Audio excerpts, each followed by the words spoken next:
Ready? All right, we'll call the meeting to order. I suppose because of the circumstances, we should call roll. Member Chaplin. Here. Member Covert. Member Dessart. Here.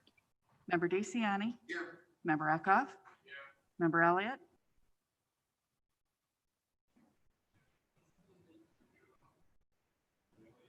Member Elliott. Member Elliott, turn your mute off and say here, wave. Do you have audio?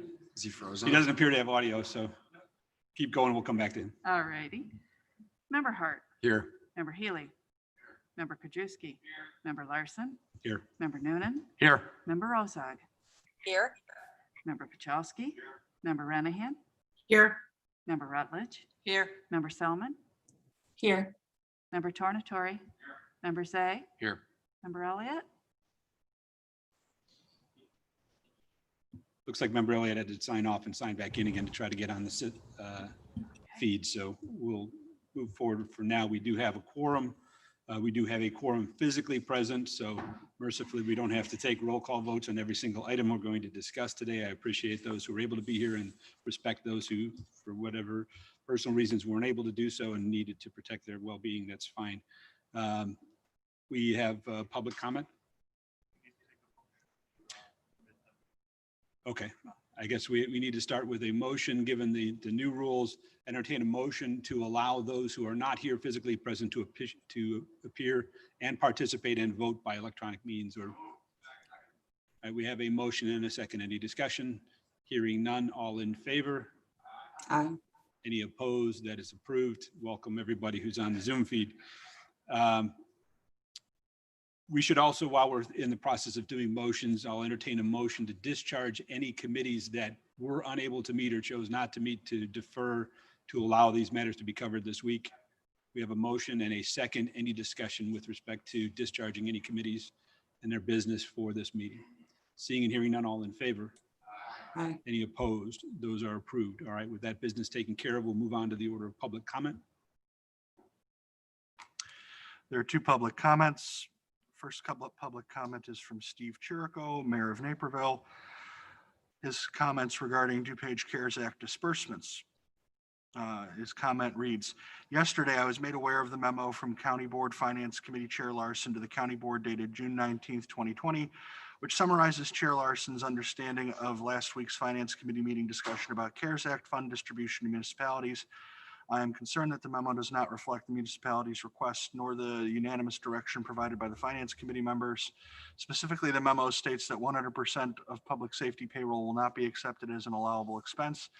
It further states that a percentage of public safety payroll based on the actual numbers of COVID-19 related calls and time spent on substantially dedicated COVID duties will be permitted. If this direction is followed, municipalities' reimbursable expenses will fall well short of the per capita allocation of $51.84. The municipalities request that the county distribute funds for public safety related to expenses according to the U.S. Treasury guidelines, see below, without any further restrictions or limitations. The excerpt from the U.S. Treasury guidelines states, how does the government determine whether payroll expenses for a given employee satisfy the quote substantially dedicated close quote condition? The fund is designed to provide ready funding to address unforeseen financial needs and risks created by the COVID-19 public health emergency. For this reason, and as a matter of administrative convenience in the light of the emergency nature of this program, a state, territorial, local, or tribal government may presume that payroll costs for public health and public safety employees are payments for services substantially dedicated to the mitigating or responding to the COVID-19 public health emergency, unless the chief executive or equivalent of the relevant government determines that specific circumstances indicate otherwise.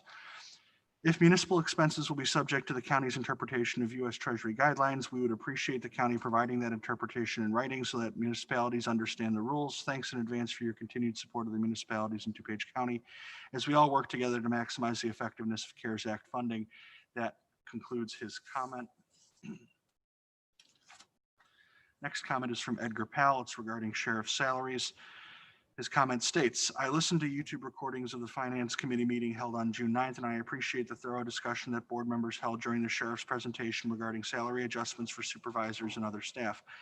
It's reasonable to award salary increases to certain employees to help ensure that supervisors and other staff are getting paid fairly. However, the amounts of salary increases seem to be quite high. As the Daily Herald pointed out, The raises were as high as 29,450 for a deputy chief. Many of these employees were getting a percentage increase in the double digits. Considering that the entire world is in a difficult financial situation, it seems unwise to award such generous salaries, especially for administrators already earning large salaries. I understand the sheriff's position that supervisors need to earn more than their deputies, and that these raises are an important way to maintain a pipeline of employees wishing to get promoted. However, I would argue these objectives can be accomplished without awarding such high raises at one time. For example, you could spread raises over several years, relying on the incremental annual raises to keep employees engaged year after year. I do appreciate Member Selman's point that we need to consider this issue more broadly in the context of the national conversation about funding for police and community services. Her courage to question the sheriff on this matter should be applauded and respected. The board has a responsibility to ensure that our tax dollars are wisely spent, and I appreciate this mindset was on full display during the June 9 Finance Committee meeting. That concludes his comment. That's all the public comment for today. Thank you, Connor. All right, from that, we will now move on to chairman's remarks. Under chairman's remarks, as you can see, we have an informational item for purposes of discussion last week, and I appreciate those chairmen of the committees who canceled their meetings and continued them to today so we could have what I thought was a terrific discussion on a number of issues related to the CARES Act disbursement of funds. I thought we were at our best as a board. We did a great bipartisan discussion of a number of different issues and how we responsibly spend over $160 million to maximize the effectiveness and the assistance to the public while doing so in a fiscally responsible way and continuing to retain enough of that money so we can address contingencies down the road. One of the issues that we addressed was a program whereby we would provide funds, make funds available to the municipalities who, because of choices made by the state, which appear to be in contradiction of the direct language. I'm sorry, can anybody hear? Is there anybody who can't hear? Everybody else can. Member Elliott, I think there's an audio issue on your end.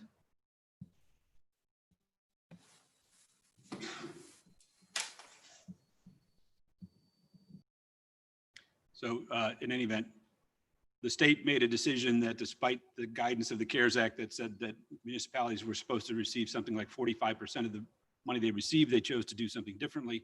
So the mayors and managers came to us and asked us for a per capita distribution that it was essentially the same as what other municipalities, aside from the 5 largest counties, received. The state's program requires that they submit expenses for reimbursement. Our internal expenditures for our sheriff's department and people here requires that they categorize the reimbursement. So I'm not sure, there seems to be an objection to the notion that we not accept from the mayors and managers a simple submission of 100% of their public safety expenditures without categorization or trying to tie it into COVID-19 related expenditures. So it is certainly not my purpose to try to make that decision on behalf of this board. I put forward a memo that I thought summarized the discussions that we had last week and scheduled it for a discussion today so that we could clear up this issue. We did not take a formal vote last time because it was a discussion. We are not taking a formal vote today. I want to get the sense of the board and guidance so that we can put together a formal resolution that we can finally vote on that controls the distribution or access of the $43 million we allocated for these expenditures. With that, I put together that memorandum and circulated it. Hopefully you've all had an opportunity to review it, and hopefully you've all had an opportunity to review the guidance under the CARES Act. Not just the one Q&A answer, but the Q&A right after that, and the guidance to which that Q&A refers, which refers to the 3 fundamental requirements for any expenditure under the CARES Act, which is that it has to be COVID-19 related, it can't be previously budgeted matter, and it has to be expended by the end of the year. So with that, I will open this matter up to the floor for discussion. I see Member Eckhoff. Thank you, Mr. Chairman. We all seem to have had our own meetings with the mayors and managers who are in our district, and we all seem to have been asked the same question, which is whether or not we're going to take just the public safety figure and throw that into the computation. And talking to a number of you individually, my impression was that we all said no. And my further impression was that when the mayors and managers appeared via Zoom last time that they had accepted that. So when we got this information from them, it seemed a little bit contrary to what they had been talking about. At the meeting, the District 4 meeting that Ms. Ozag and Mr. Elliott and I attended, I think we made it clear that we were not going to accept just we're not going to reimburse them 100% just for their public safety costs unless they could somehow link that up to COVID-19. They were relying on the section of the instructions that they had that said there would be a presumption that whatever they submitted was legitimate. And I'm sure that we would work with them and think that that presumption is good because we've tried to be good faith partners with them. But there's also a provision that said that the expenses incurred had to be unforeseen, which is what I tried to point out to them, and that those words had meaning, and that's why there had to be COVID-19 expenses, not just general public safety expenses. So I thought what you wrote up was good, Mr. Chairman. The one thing I would like to add in here is when we vote on it, so it's very specific, is that the final vote and any expenses to be reimbursed has to be made by the county board. It's not going to be made by the 3 auditors. So they're going to make their recommendation to us. It'll come to us as an agenda item, and then we'll vote on it at Finance and County Board. Yeah, just to address that last point, I would anticipate that we would handle it in the same fashion we're handling the small business relief fund, that we will get tranches of submissions from the municipalities that we can then vote on to address these issues. Okay, Member DeCiani, and then Member Ozog.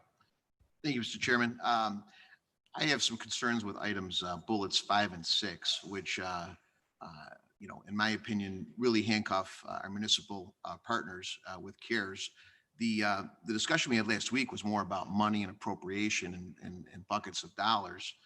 We did not really discuss rulemaking. So I was kind of shocked when I saw this, buried within our agenda as informational.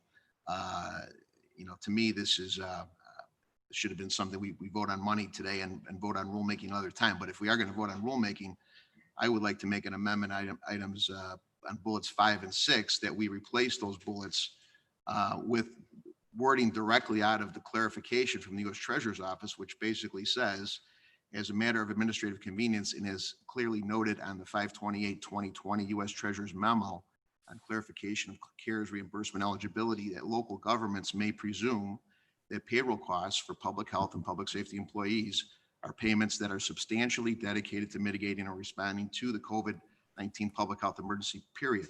So this makes this crystal clear, unless, and I've sent you this amendment, unless the chief executive of the relevant government determines that specific circumstances indicate otherwise. So that leaves it up to their mayor, up to their city manager to say, if something isn't in that qualification, then they can exclude that. But for us to basically say in a blanket form that they're 100% are not eligible, I think goes directly against the clarification of the CARES of the U.S. Treasurer's memo to us and to the mayors.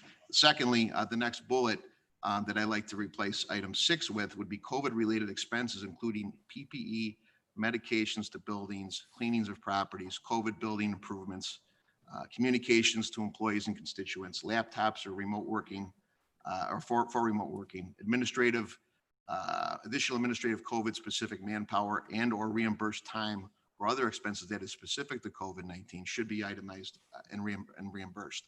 And then I would also like to add a bullet, whether we add it at the end or next in line, is that these dollars, CARES dollars, cannot be used to replace note a reduction in municipal revenues, including sales tax, motor fuel tax, and property tax. Transfer shortfalls cannot be directly reimbursed by CARES. I think that gives us belts and suspenders that says this can't be used for revenue replacement, which I think is crystal clear in the CARES Act. But with the clarifications we've got from the U.S. Treasurers, with the fact that we're not giving the mayors their money up front, which is what they originally asked for, to make this more onerous on them, I think is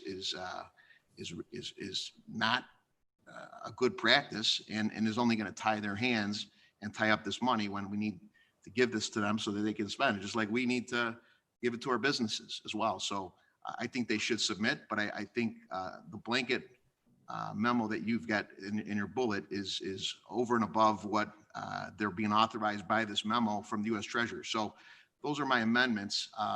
I would, again, I don't believe we came out with rulemaking last week with a consensus there. I think we came out with a consensus of money.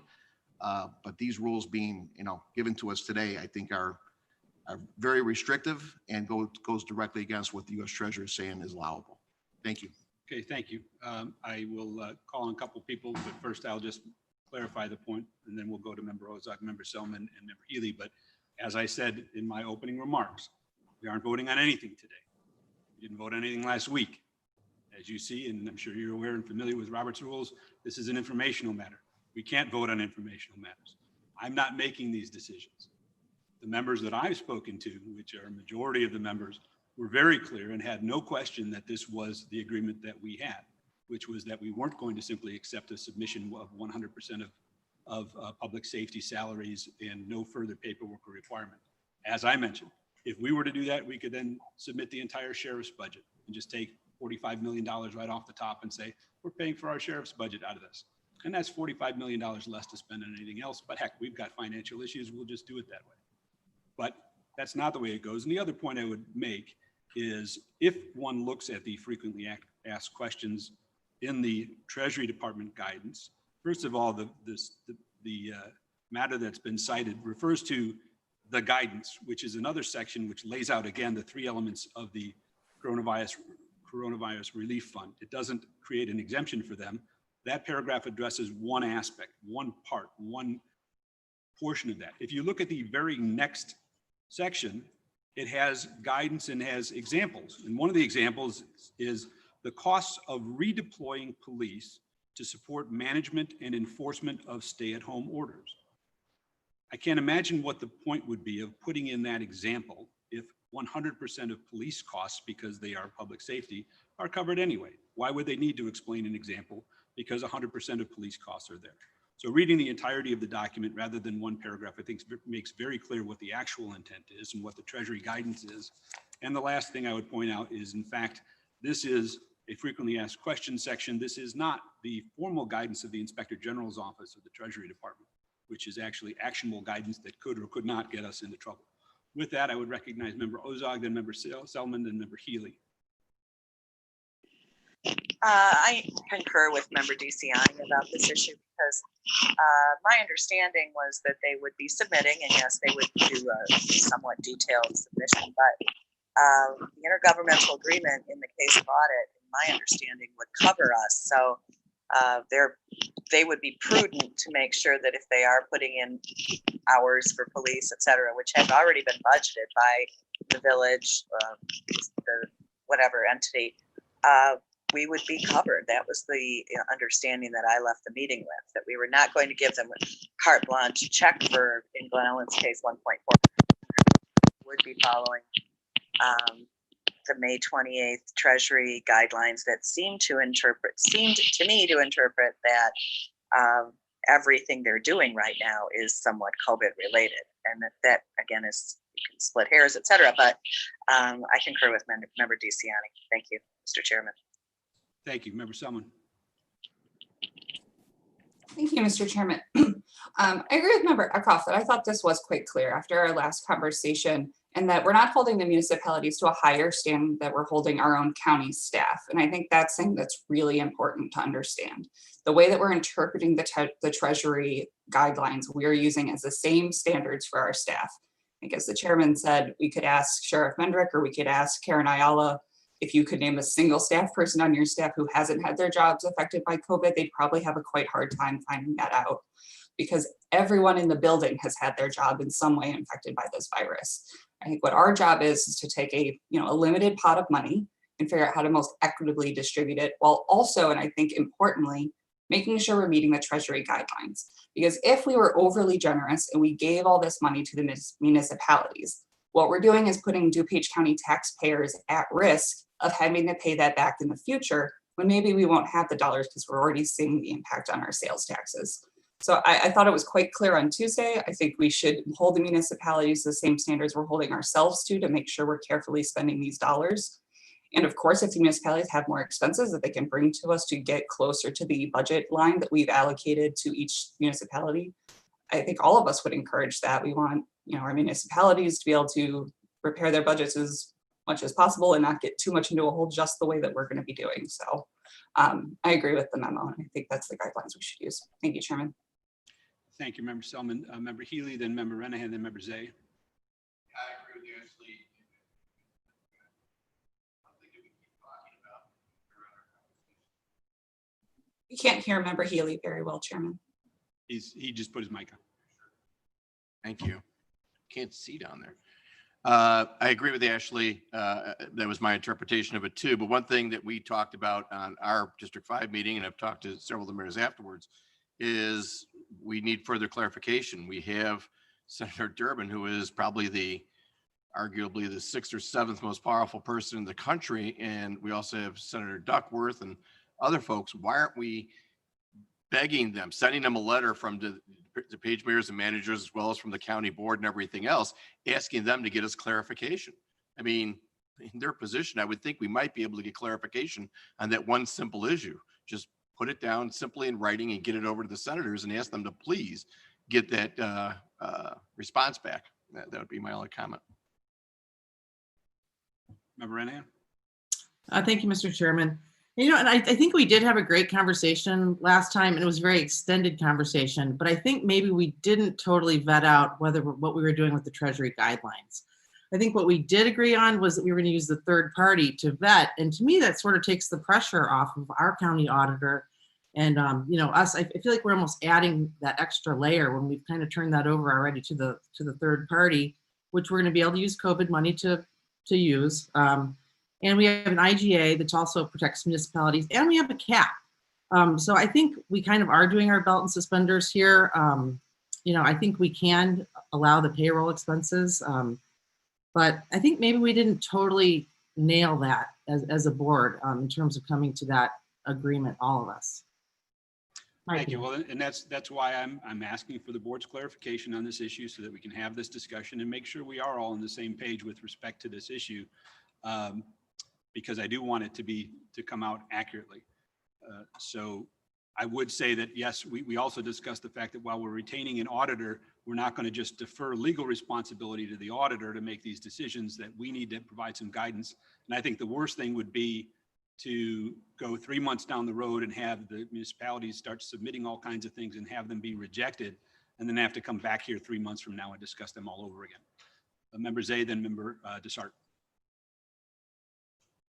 Thank you, Mr. Chairman. I've been on so many calls on this and Zoom meetings. I just don't understand. I know Member Tornatore and I were at a meeting several weeks ago with the managers where they brought up the point of 33 1/3% for public safety. Then we had our District 6 meeting and it was the same 33 1/3% for public safety. Now it's at 100.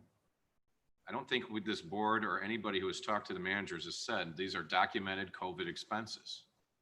We're setting the same standards we're using as DuPage County. We're asking all our countywides, all our departments to do the same thing we're asking municipalities to do. Make sure it's documented and it passes the test. We have had so much conversations with so many people. If this could be done, don't you think the county of DuPage would be doing this for our sheriff's office, our health department, OEM, our staffing and payroll needs? If we thought this would be done, this would be an easy ask for us. So I don't know what, the problem is. From what I'm hearing from other counties, DuPage County is one of the few counties that's actually out there offering money to its municipalities right now. I don't think Cook is. I've heard from I've got some in my area where they share with Cook or Kane or Will. None of them have even come to them yet about sharing any of this money that they have. So, we've had, Mr. Chairman Tornatore, we've had meetings with our lobbyist, Bill Viney, who is actually having conversations with the Treasury Department, not looking at a sheet. That's a question to a question. That's whatever. We're having conversations with them, who's actually talking with Treasury, talking with the White House, getting clarification. I think when we talked for 5.5 hours the other day, that we talked a long time about this. And so I agree with the chairman's memo. I think we have really set what we need to do.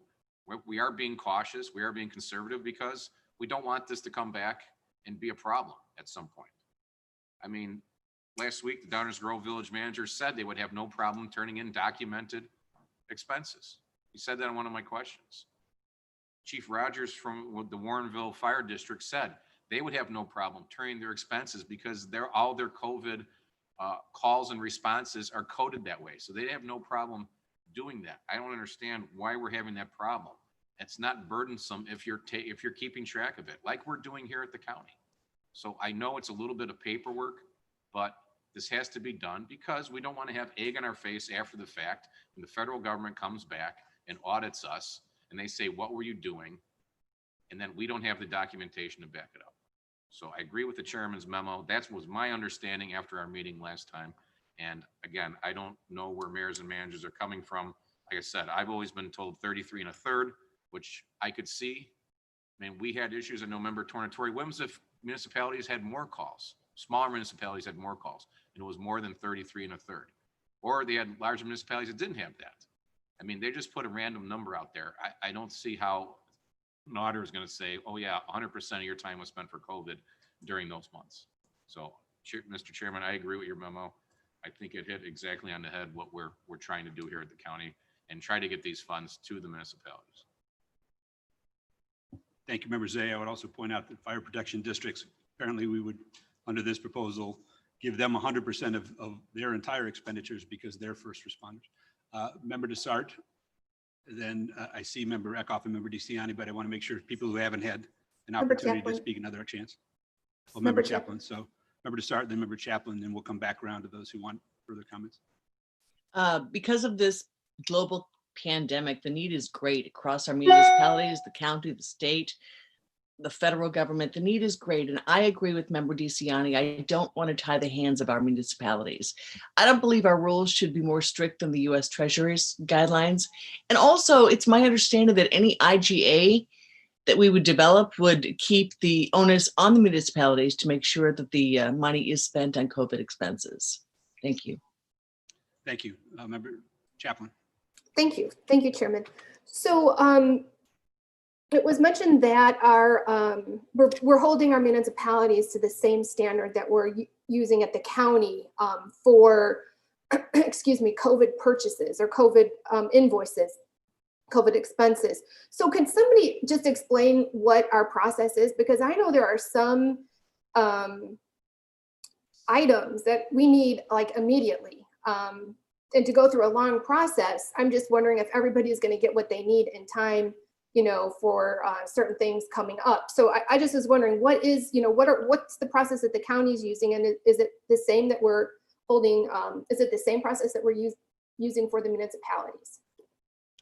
Well, that's a difficult question to answer in the open. We can have someone from finance talk about it, but all of our expenses go through our auditor's office and are reviewed by the staff.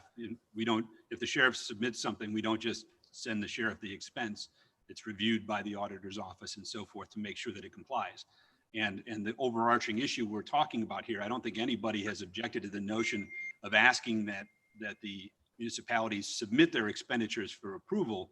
The issue that's being raised here is that we should just blankly agree that if they submit 100% of their first responder or their public safety payroll, we just pay it without question. And that is definitely inconsistent with what we do even with our own care center. That's another area where you've got people dramatically affected by what's going on, and the sheriff's office and the health department. We have asked them, in fact, when I believe it was the health department submitted expenses, we asked them for additional documentation, our own health department, to make sure that we're complying with the CARES Act guidance. So we're not asking anything different of the municipalities with respect to payroll expense that we are from other people. I do see, I know Member Eck. I just had to just finish this off. So, you know, as others have mentioned, we do have that IGA that we're going to put in place that, you know, makes the municipalities ultimately responsible. So we gave them a prorated share of like 51, 54 per capita. And we have that cap. And to me, the responsibility of, you know, they submit their invoices. I mean, obviously, if it's something really not COVID related, you know, you're not going to pay it. But, you know, I think the onus is on the municipalities to make sure what they're submitting to us is COVID And if it's not, then, you know, the taxpayer may have to pay it down in a few years later if we're audited, but I think that onus is on them. And I also think that, you know, it is a very difficult time, and they do need access to those funds. And I think we're pretty well covered with the IGA and the cap. So that would be, you know, my comments on that. Okay, thank you. I do see, again, Member Eckhoff, Member DeCiani, Member Ozog, but Member Elliott raised his hand. He hasn't had an opportunity to speak yet. So Member Elliott and then Member Krajewski, then I'll come back to the people who've already spoken. Thank you, Mr. Chairman. I support Member DeCiani on this particular issue with respect to the payroll. Here's the bottom line, 90% plus or minus of our residents live in municipalities, which means that the preponderance of their services are not delivered through the county, they're delivered through the municipalities.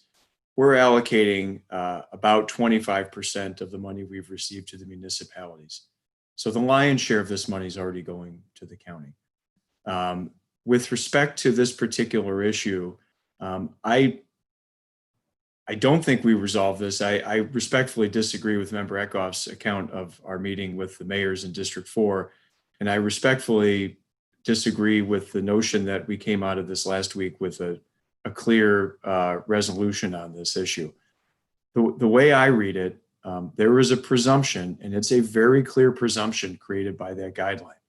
Words have meaning, and those words are pretty clear, that it is a presumption that they can treat the entirety of their payroll as a COVID-related expense. I have read many of the other guidance and the pieces that you refer to, Member Larson. They give me pause. I view it as perhaps examples of specific activities that would be encompassed in that presumption, but that presumption is pretty clear.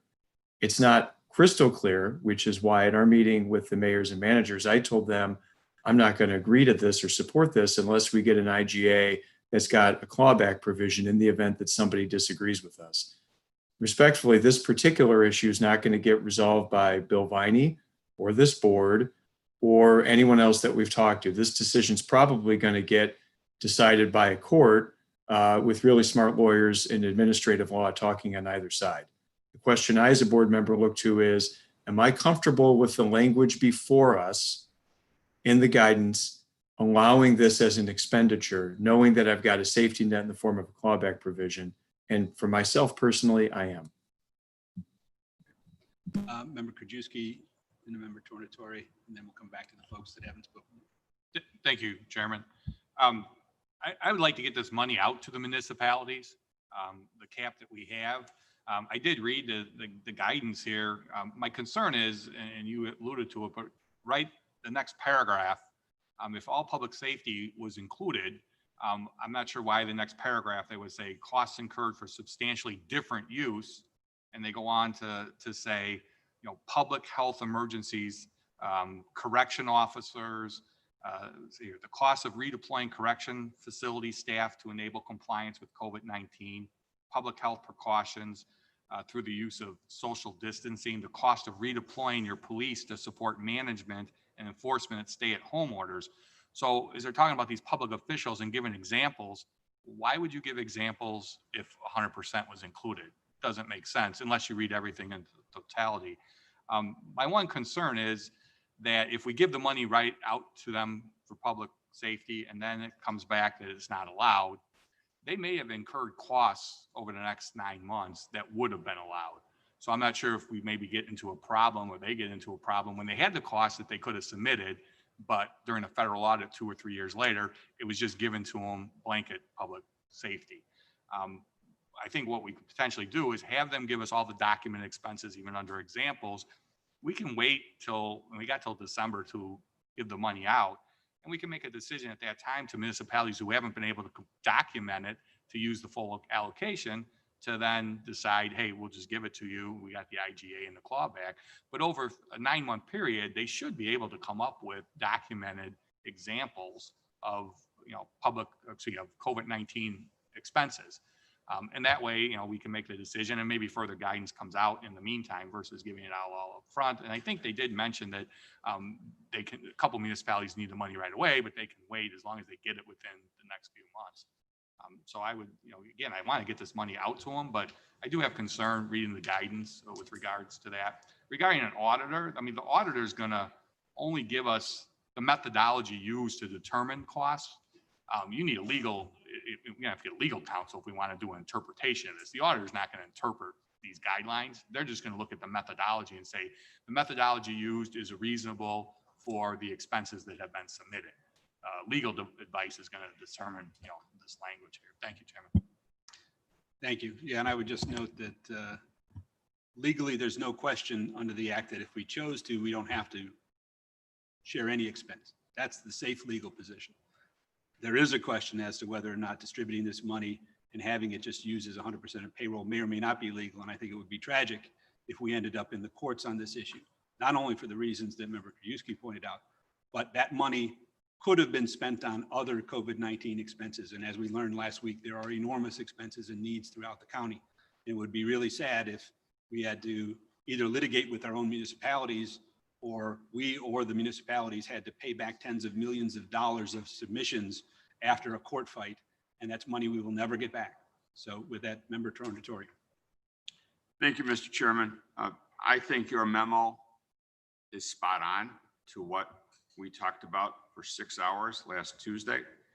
I'm befuddled that anyone would think that we did not come up with a determination of how this money was going to be allocated. The suggestion that this money was to be distributed to the municipalities on a per capita basis is not at all what we decided last Tuesday. We decided that the $51.84 proportionate share per person was a cap.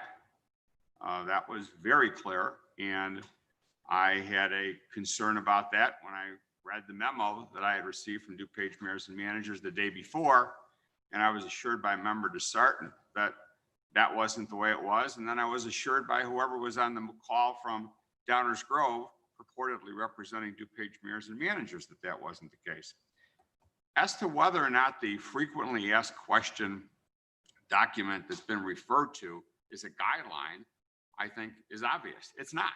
It's a frequently asked question and answer that indicates what someone, whoever the author of this frequently asked question document was, answering certain questions. If you read the legislation, which we were all given, it's very clear that not only do the expenses have to be COVID related, but in some accounts, if they were already budgeted, the municipalities or governmental entities are not entitled to that money. Now we've moved away from that a bit, but to suggest that all public safety salary expenses are presumed to be COVID related is a bit of a stretch, and not getting too lawyerly, but we've all learned in law school about permissive versus mandatory language and presumptions being rebuttable, et cetera.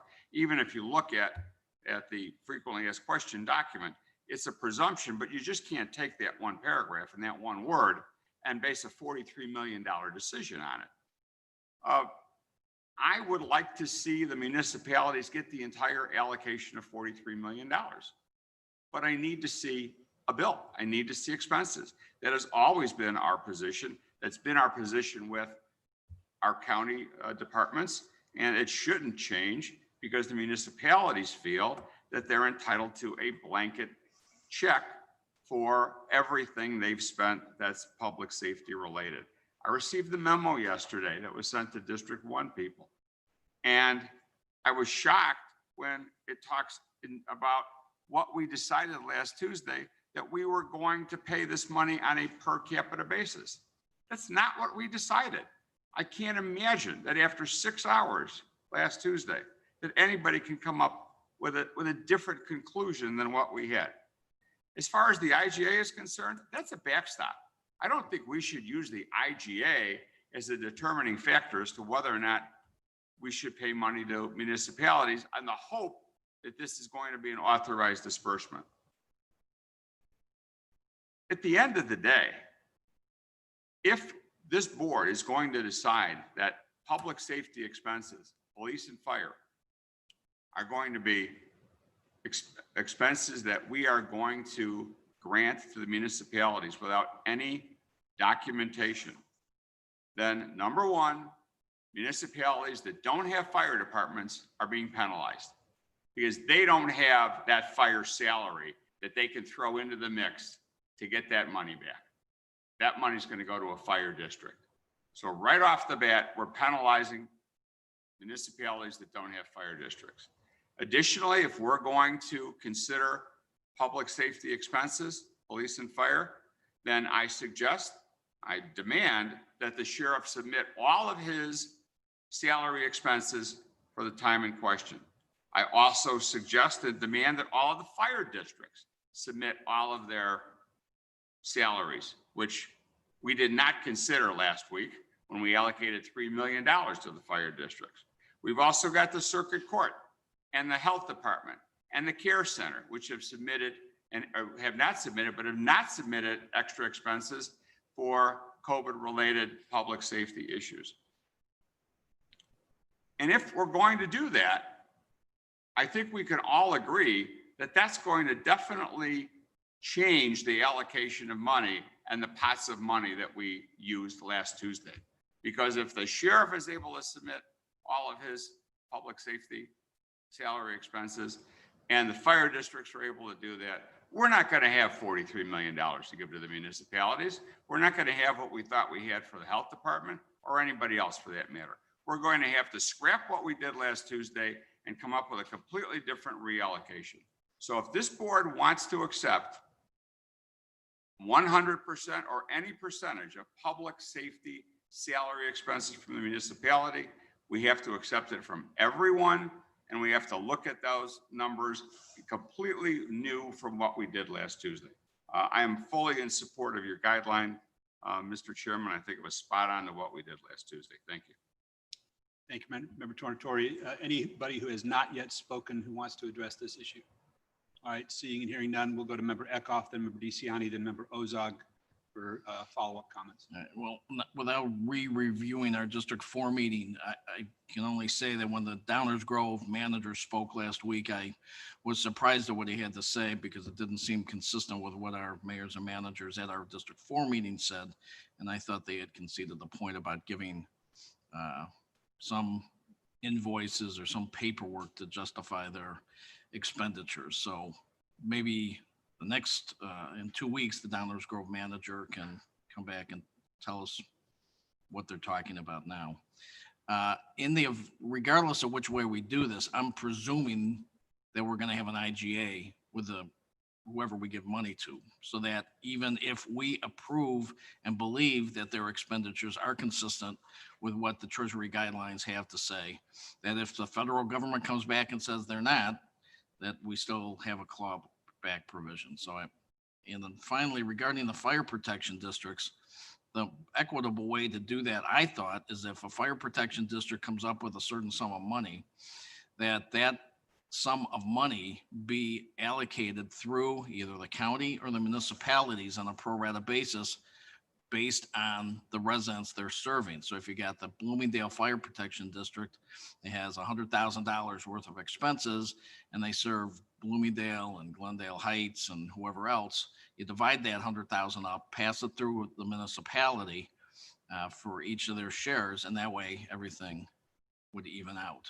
They just can't get their 100% of their money where somebody else may not get 100%. And I thought Mr. Turner, no.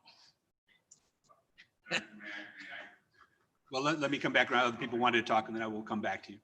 So are you? I'm done. All right. Member DeCiani.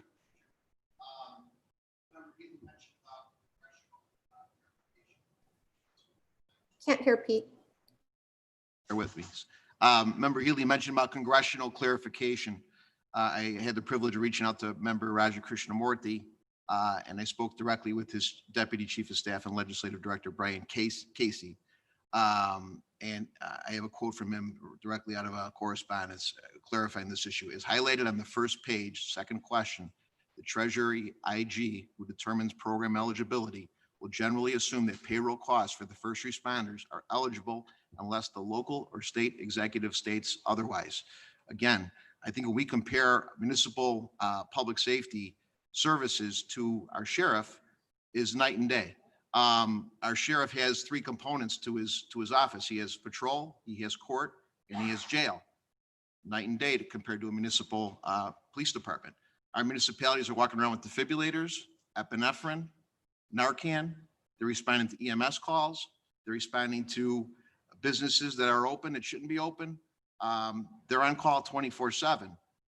Different situation than a jailer who may be deployed, and rightly so, if given the fact that we've had protests. Maybe Sheriff Mendrick took some of our jailers and put them on the street, which we appreciate if he did that.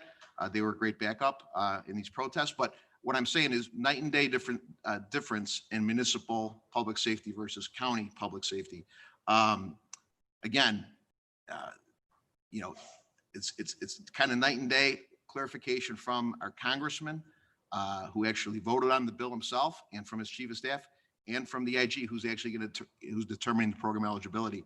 The having mayors and managers submit timesheets and number of calls when it clearly states in the clarification that we may presume that public safety budgets for local municipalities are reimbursable for COVID, I think is a daunting exercise that we put our mayors and managers through.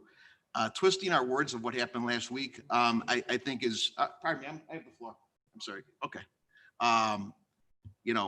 The agreements that we had come out of our last meeting with mayors and managers, working out a fair scenario for fire districts. Some towns have fire departments, some towns have fire districts.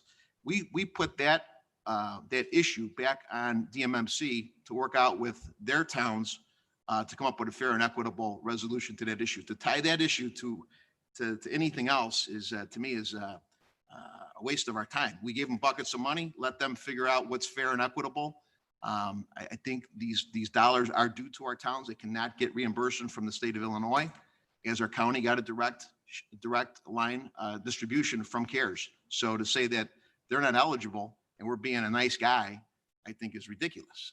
It's the people's money. It was given directly to DuPage. They're entitled their due, and they're getting a fraction of what we've got, what we received. So again, to make them jump through hoops when it's crystal clear, and the treasurer's clarification was actually determining the eligibility, I think is over and above what our job as a policy making board is to do.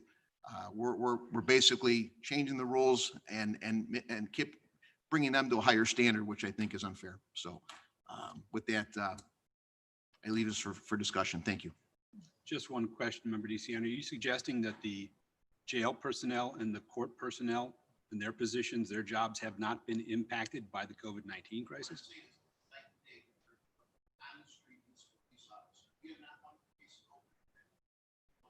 Why do you think that is?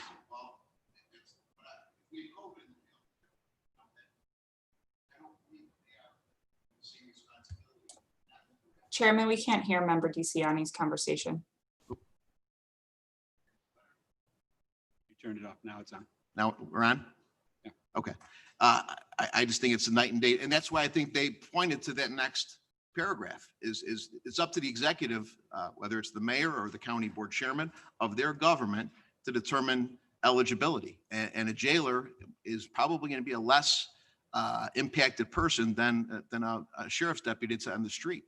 I think, I don't think you have to be an attorney to figure that out. No disrespect. Thank you. No, never disrespectful. Member Ozark. I never disrespect attorneys. Oh, you just went back on mute.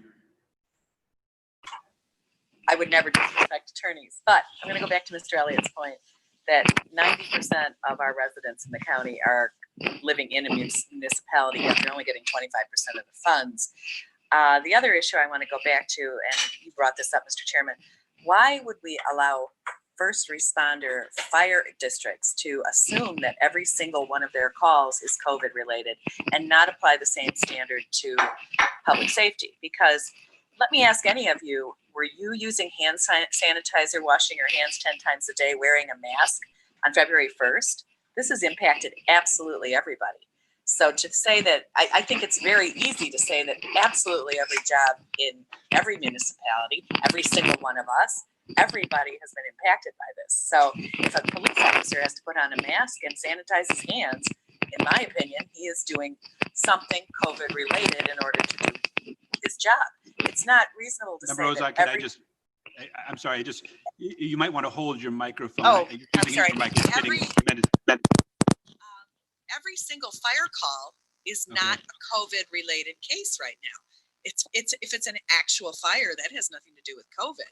And yet their preparations to go out there, masks, PPE, et cetera, are the same thing that the public safety officers are going to have to do. So theoretically, I mean, not a single human being in this country hasn't been impacted by what's going on here. So I don't think we really have an issue with going forward justifying the funds. I certainly think they should have to submit their hours, give us documentation, but I think that we're able to do this. And it says clearly, well, semi-clearly in the May 28th, that it's up to the board in charge, which would be us, if we're going to cover these things. And really, I think we can make a very strong case that everything they're doing right now, both public safety and fire, in theory, everyone who's working for any of our municipalities and the county and everybody is COVID impacted. Thank you. Thank you. Member Tornatore. Thank you, Mr. Chairman. I agree with Member Ozak. I don't think that every call that a fire district responded to is COVID related, any more than I think that every police call in the municipality was COVID related. But that's what is being asked of us by DuPage mayors and managers. They're asking us to presume that every dollar spent on fire and police in their municipalities is COVID related, presumed to be COVID related. That's my issue. I have no problem. Member DeCiani thinks it's onerous to submit timesheets. Nobody's asking for a timesheet. We're asking for documentation to substantiate how much of a police and or fire salary expense is COVID related. It can be a letter from the village manager that believes X number of hours were spent on a particular time for a COVID related response. It's been suggested that it's night and day difference between the sheriff and municipalities. I don't know what night or day we're talking about here, but we talked about, remember DeCiani mentioned Narcan, he mentioned protests. All of these things are time spent by the municipalities, none of which are COVID related. That's my point. If it's not COVID related, it shouldn't be reimbursable.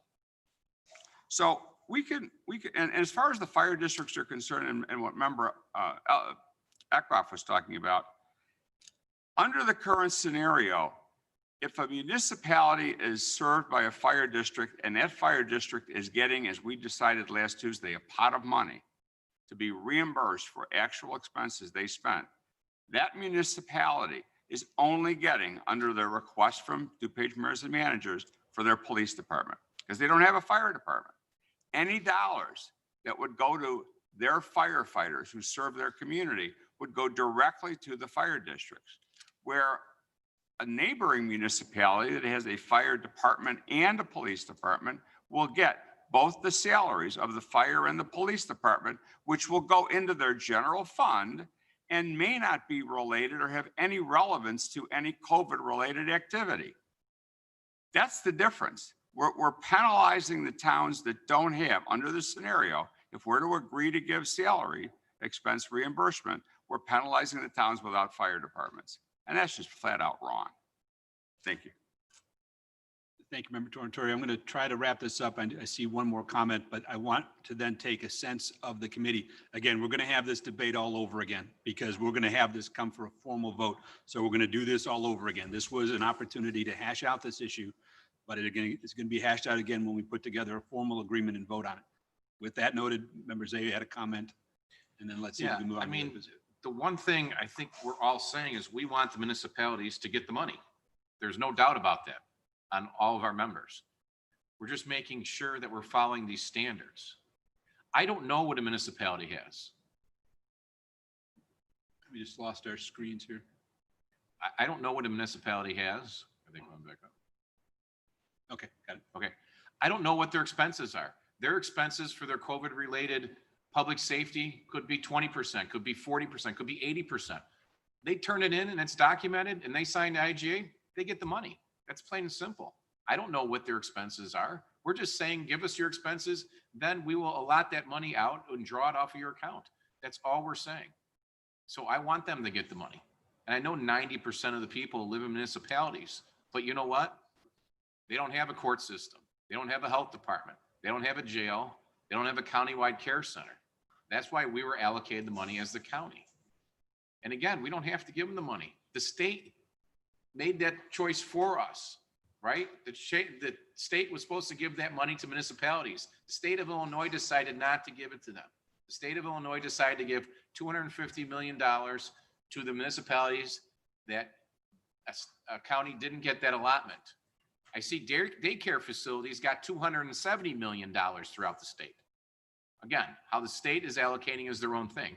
I don't think anyone's saying we don't want them to have the money. We want to get them to them as fast as we can. All we're asking for is send us documented expenses. If your documented expenses and it's COVID related is 80% of what you're turning in, then I'm fine with it. Thank you. I do see a couple of the people still want to comment. Let me just address the 90% issue, because this comes up a lot and it's stunning to me that this comes up. We represent, this board represents 100% of the citizens of this county. We do not just represent the unincorporated areas. We represent every citizen in every one of those municipalities in addition to the unincorporated areas. Our sheriff's department serves the entirety of the county. Our care center serves the entirety of the county. Our health department serves the entirety of the county. Our human services department serves the entirety of the county. This us versus them, they're only getting some portion of the money and they're the ones who control things. We're all together in this. We are trying to figure out an allocation that makes sense in expenditures with a pot of money that will run out at some point. And we're trying to do this the right way. It is our obligation, our fiduciary responsibility as a board to spend this money in accordance with the law, not to flip a coin and hope it works out in the end and we don't lose $20 million. One other thing that every member of this board agreed to was we want to be able to spend all this money that we have on the people of DuPage County to provide them help. It would be tragic if 2 or 3 years down the road, we have to pay back $20 million of it because we didn't account for it appropriately, because somebody wanted to take the easy way out and not do the accounting necessary to do this. And by the way, most of these municipalities have police budgets that greatly exceed their allocation. So they can account appropriately for this and still spend the entirety of their money. It's just a little bit of paperwork, but it's paperwork that is responsible for us when the chairman has to sign off on these expenditures. And when you're talking about $43 million of taxpayer money. With that noted, we have member Renahan, then member Ozog, then member Elliott. Thank you, Mr. Chairman. I think, everyone's made some really good points. I think we were clear on the cap, as member Tornatori said. I think it's a question of how you get there. I think as member Elliott said, I'm not sure it's the job of this board to parse what substantially dedicated means, or, some of these other words, may versus shall. I think we really need, can we get a directive? I saw here that the county auditor and county federal lobbyists have determined that 100% is not allowable, but I certainly never got a memo from either one indicating 100%. We never discussed a 33% or 100%. Maybe those were done on phone calls, but that was done outside of this board. If we can get more directive here, maybe that can help us come to a focused decision here. But I'm just not sure that we get there on how we get to that cap, on how we determine the guidelines. We're putting guardrails on top of guardrails at this point. Thank you. Member Rozak? I'm good, Mr. Chairman. Thank you. Okay, thank you. Member Elliott? You know what? I'm fine, Mr. Chairman. Okay, we've all discussed this issue at length. What we want to do is provide a sense so that the staff can put together an IGA that we can then have this discussion all over again and debate the parameters of it. So I'm going to ask, although people are leaving the room, which is frustrating to me, ask for a show of hands on the issue of who would support the notion that we will simply accept 100% of submitted expenses for public safety expenditures from the municipalities and not require that they document expenses as being more specifically COVID-19 related.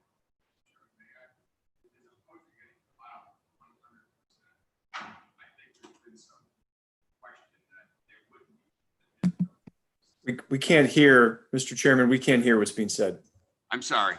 As opposed to stating 100%, I think the issue for me is any submission of public safety expenses without any appropriate documentation, because I don't want to get into a situation where we get not 100% of a municipality's police and fire expense, but 75% without any documentation. And then it's come back to us that, well, it's not 100% and therefore you should give us the money. So I think, with all due respect, maybe the better way to phrase it is whether or not we're going to accept any police and fire salary submissions without any documentation. Thank you. Well, for ease of clarification, the sticking point seems to be the position of the mayors and managers that they want to have the presumption that 100% of public safety expenditures are automatically eligible under the CARES Act, and that there shouldn't be auditing of that if they submit public safety expenditures equal to 100% of their expenditures without further clarification. So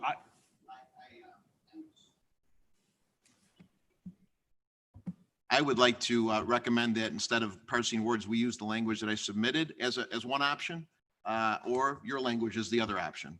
But I think otherwise we're kind of splitting hairs and we're running around in circles here. So well, I gave you specific language last night. I know you gave me specific languages. Yeah. We need to get to the end of this discussion. Right. I disagree that's That's fine. Let's put it to a I want vote and put it on the issue. table. Member Elliott, unless there's something that you need to discuss that's other than call the question, please be brief. Yeah, thank you. Well, I don't want to be accused of flipping coins. But I do think that the sort of more neutral way to do this would be to just simply call for a show of hands of those who are willing to rely on the presumption that's in the May 28th guidance versus those that aren't. That feels like sort of a neutral way to frame the question. I would agree. Well, I disagree because you are presuming that the one paragraph that you've taken out of that quote unquote guidance, which actually isn't the guidance, but the frequently asked questions, which refer to the guidance, which is separate and apart, a separate document on the same website, is the only guidance, quote unquote, being provided by the Treasury, which is simply inaccurate. So we're only going to have this debate all over again if we do that. So what I would rather do is have a vote, not really a vote, a sense of this committee so that the staff at some point can get past this and we can actually have this debate all over again of what we want to do in terms of language. But we're not ready to get there yet because Member Krajewski and Member Tornatore have come. Just real quick, I think most of the municipalities, their budgets for the police, fire are substantially greater. I mean, substantially greater than just their allocation they're going to get. I mean, can we just maybe use a little bit of our money and hire a kind of a person that would go and just interview all these police departments and fire, figure out, I mean, I'm sure they're going to come up with COVID related expenses that are going to, for their police and fire and public service, that are far going to exceed their budgeted allocated on the cap. It becomes all documented and, you know, it doesn't have to be that hard. You can, I mean, Sam talked about Warrenville. They have it already COVID related when their calls come in, but they're going to get to that point over a 9-month period from March until the end of the year. They'll get all their money. We'll be happy with the documentation. We can even give them, here's the examples. This is what's COVID related. I mean, social distancing call outs. There was a lot of people calling and say, this guy wasn't wearing a mask. This person wasn't wearing, or this business was open. I mean, there was a lot of call outs. They spent an awful lot of money, but their allocations are probably 10% of their overall public safety budget. So just my thoughts. Member Tornatore, then Member Healy. And thank you, Mr. Chairman. This will be the last time I talk, I hope, on this. Since I thought your memo was spot on and seems to have indicated or brought the conversation to where it's at, perhaps we could take a poll of the sense of the board and who supports your memo. That's an easy way to do it. All right, Member Healy, did you have any further comment? I was just going to agree with Mr. Krajewski. If Naperville just claimed 10% of its or 15% of its police department's salaries during that time period, because before they go on duty, during duty, and after duty, they spend X amount of time, preparing for COVID or anything else, you've wiped out their entire allocation. We're arguing about nothing if they just did it a certain way that would make the auditors and everybody else happy. Okay, I think everybody's had multiple opportunities to speak, so I will take Member Tornatore's suggestion. Those of you who support developing a proposal in line with the memorandum that was provided to you for guidance, raise your hands. 1, 2, 3, 4, 5, 6, 7, 8, 9, 10. So we have a majority of the board committee that supports that proposal. We will move forward with developing that proposal. Obviously, this board and this committee will have an opportunity to submit proposed amendments or any other clarification they want as we debate this going forward. I just want to move the process forward so they can at some point get their money without audits down the line. So thank you for that vigorous discussion. With that, we will move on to the approval of minutes. I entertain a motion to approve the minutes of Tuesday, June 9, 2020. We have a motion and a second. Any discussion? Hearing and seeing none, all in favor? Aye. Any opposed? Those are approved. Budget transfers. Mr. Chairman, I move on FIR 38820 budget transfers. Second. We have a motion and a second on the budget transfers. Any discussion? Seeing and hearing none, all in favor? Aye. Any opposed? Those are approved. Procurement requisitions, finance. Mr. Chairman, I move, first, before I move, 2 out of 3 of these items are COVID related. So I move to combine items 1 and 3 on the finance agenda. Combine and approve. Combine and approve, yes, thank you. We have a motion to combine and approve items 1 and 3 under finance procurement requisitions. And we have a second. Any discussion as to either of them? Seeing and hearing none, all in favor? Aye. Any opposed? Those are approved. Oh, I'm sorry. We were close. Number 3? We're talking about number 3? No, I'm talking about number 2. We haven't gotten there yet.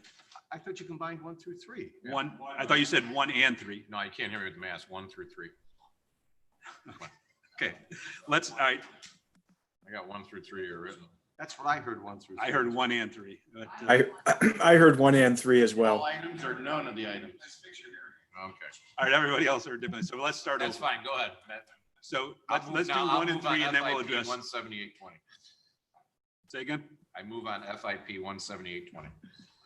All right, we haven't, so we're not going to do 1 and 3 yet?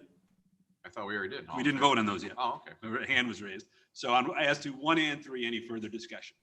Hearing none, all in favor? Aye. Any opposed? Those are approved. Now I as to move on number 2. FIP 17820, contract use to governmentjobs.com. We have a motion and a second on this item. We have discussion. Member Pachowski. You know, everything that's going to be COVID related is done for a purpose of getting reimbursement. This is a 3-year contract. It's over $300,000, and we're requesting a waiver due to the urgent nature of this project. I've talked to staff, and if it's a sole source, that's a different story. But I believe that everything should be bid, and I'm just uncomfortable because we can paint the COVID brush on everything that we're trying to get reimbursed, and that's our goal. But that doesn't mean that exempts it from bidding. So my point is, just because it's a COVID item does not mean it shouldn't be bid. And that's my problem with this point. I don't disagree with the notion that we as a board should be very responsible in determining what is and is not COVID-19 related, which is an added protection that we have. Any further discussion on this, Member Rutledge? Yes. As I look through this contract. Do you have your microphone on? There. As I look through this contract, the pricing for years 2 and 3 jumped about $15,000. And from what I could see, it was mostly toward training, but you're not asking for any training in year 1 because we're already implementing this software somewhere else. So I guess my question is, do we actually need training in years 2 and 3 when we've already been utilizing this software? So just want an answer to that. I'd be happy to answer, Chairman Larson. Go ahead. So the costs for training are Don Carlson, IT. Don Carlson IT, sorry. The costs for training are actually included in year one. The costs for 2 and 3 are actually module costs for support and maintenance. And I know it's a little tricky, Member Rutledge, to read through that. It's the way that some vendors put some of these things together. It's not very clear, but those are support and maintenance costs for the modules, not for training. Training's in year one. Thanks, Don. Okay, any further discussion on this item? Seeing and hearing none, let's do a roll call.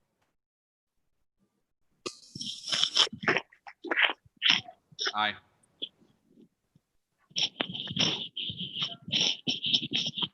Mr. Chairman, we can't hear the names being called. Sorry. You can Member come in.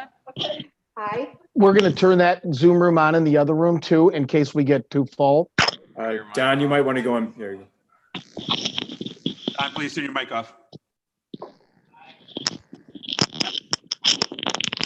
Member Covert? Member Desart? Aye. Member DeCiani? Aye. Member Eckhoff? Member Elliott? Nay. Member Hart? Aye. Member Healy? Aye. Member Kajewski? Member Larson? Member Noonan? Aye. Member Ozak? No. Member Pachowski? Member Remington? Aye. Member Rutledge? Member Ozak, part of the problem. Gotta get rid of my Here it is. I voted no. Just mute yourself right now. Member Selman? Aye. Member Tornatori? Aye. I count 3 noes. I've got Member Elliott, Member Ozog, Member Pachowski is no. In any event, the motion, the matter passes.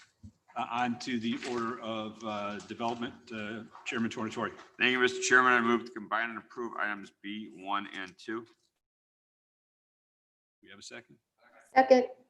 We have a motion and a second to combine and approve items 1 and 2 under development. Any discussion as to either? Member Krajewski.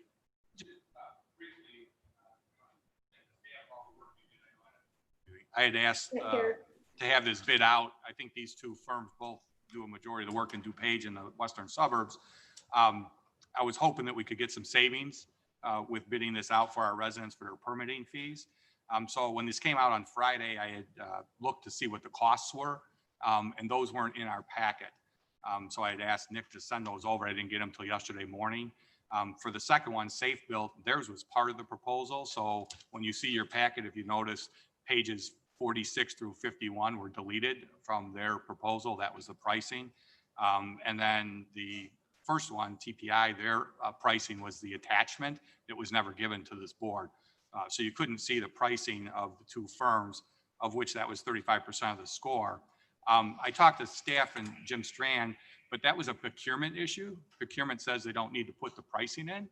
So from transparency issues, I'm not sure why we have agenda items. Our board doesn't get to see those, and the public doesn't. It looks kind of odd when you see a proposal that doesn't have all the pages and the numbering. So I did get the pricing that came out. I was able to get it yesterday, and I got the two here.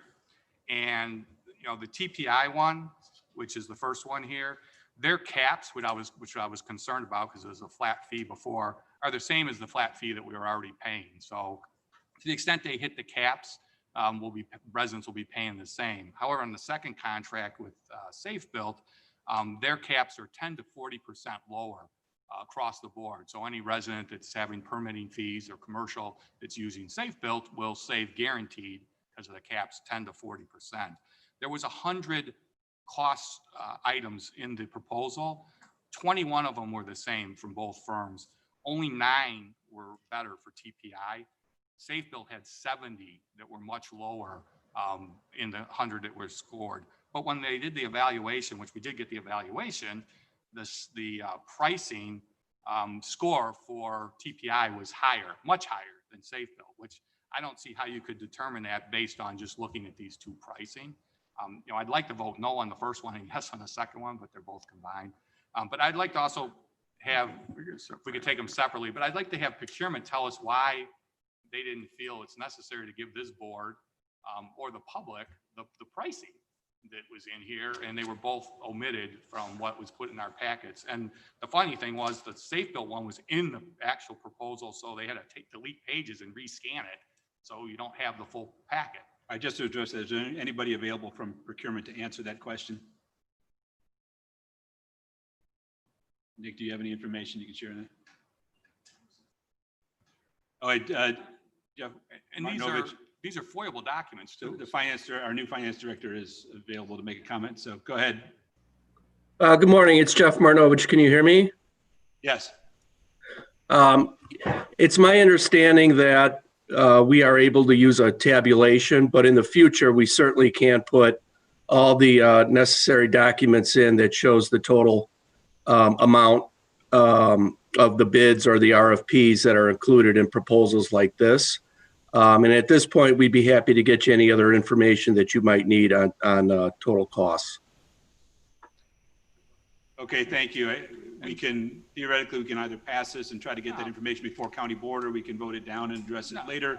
I would just like to vote no on the first one, yes on the second one, and I'm not going to speak at the county board on it.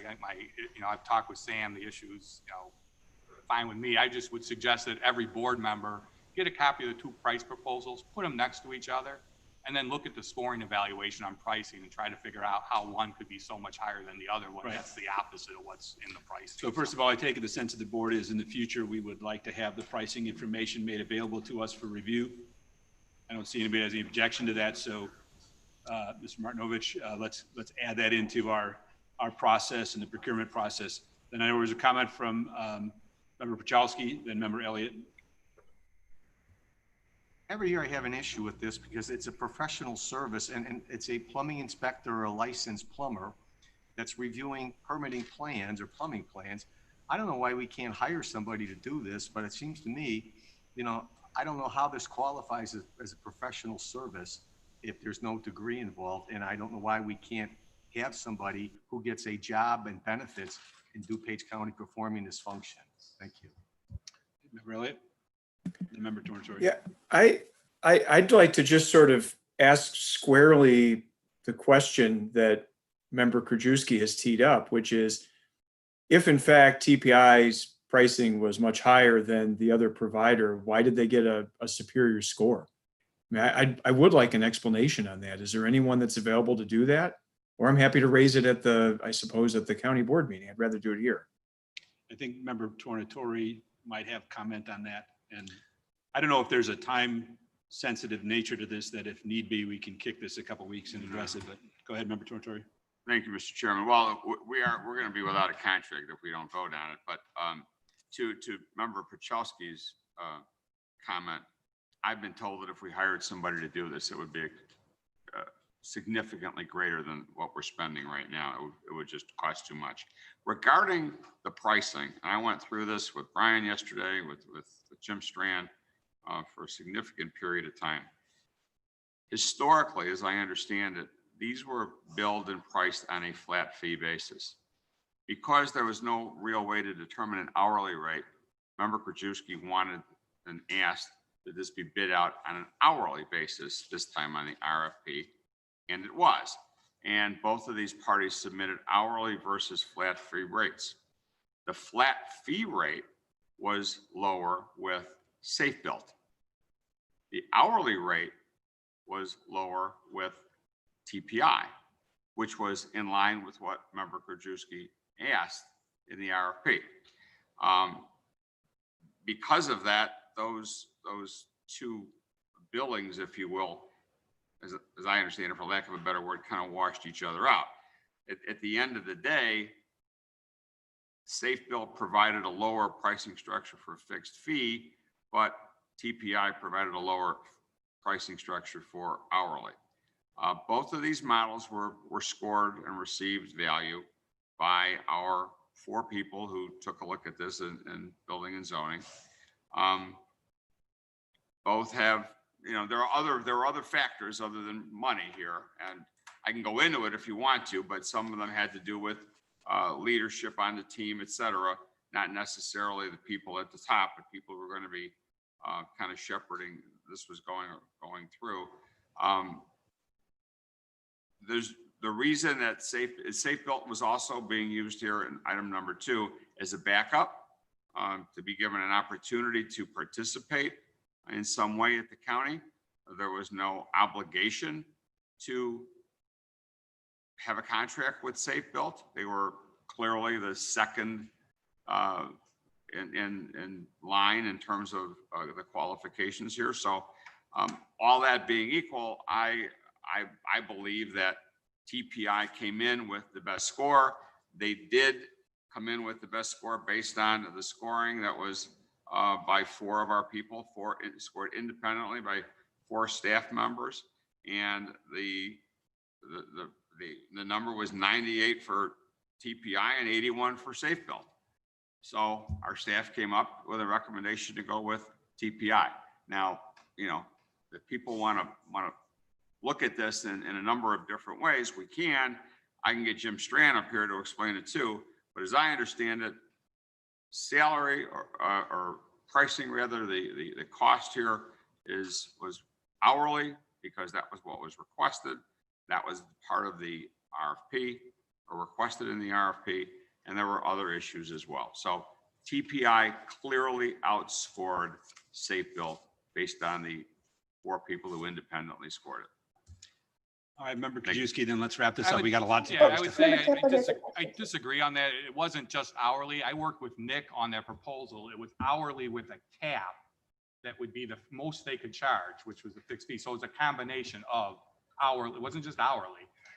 Yeah, if you want to come up, Nick, it was hourly with a cap. So if they spent 10 hours and exceeded the cap, they were stuck at the cap. And so it was a combination of it. It wasn't just hourly, because we talked about that when we went through this whole RFP. Is that correct? So It was hourly with you a guys are cap. both kind of accurate because how the original one was based on cap only. If you and I discussed, we added the hourly component as that's how they're going to bill. So the pricing component was looked at both hourly and the cap, the component, but the pricing is only 30% of the total RFP. So 35. the 4 35. people, 35%, Okay, yeah. 35%. The RFP was scored by 4 people, completely independent. Those scores were then submitted independently up to procurement. And then what you see in your packet is a combination of those scores provided by procurement. And my whole issue again is the pricing. And I did also send it to our county auditor who looked at it and said Safe Built clearly was better than CPI in the pricing, but the score did not reflect that. That's the big issue that I have. And the caps, which TPI was spending, they gave us hours for the last several months. And those hours that they were spending on permits were pretty much equaling what the flat fee was. So Safe Built coming in with all of their caps being lower will save residents 10 to 40% on those, assuming they spend the same amount of time. Well, and assuming the same amount of time. actually, you have the hourly though, that we said that we're going to bill on hourly. Right, I understand that, but Safe Built was TPI was already giving us the hourly hours that they were spending on their old projects, and they were equaling what that flat fee was. Now their cap is the same flat fee. So unless all of a sudden they figured out how to do their reviews much quicker, they're going to hit the cap on all of them. Safe Built's caps are substantially lower, meaning they can't, even if they spend more time, they can't charge a resident more. So every single one of the caps is 10 to 40% lower by Safe Built. So any resident using Safe Built guaranteed a lower rate. They hit those caps. Thanks.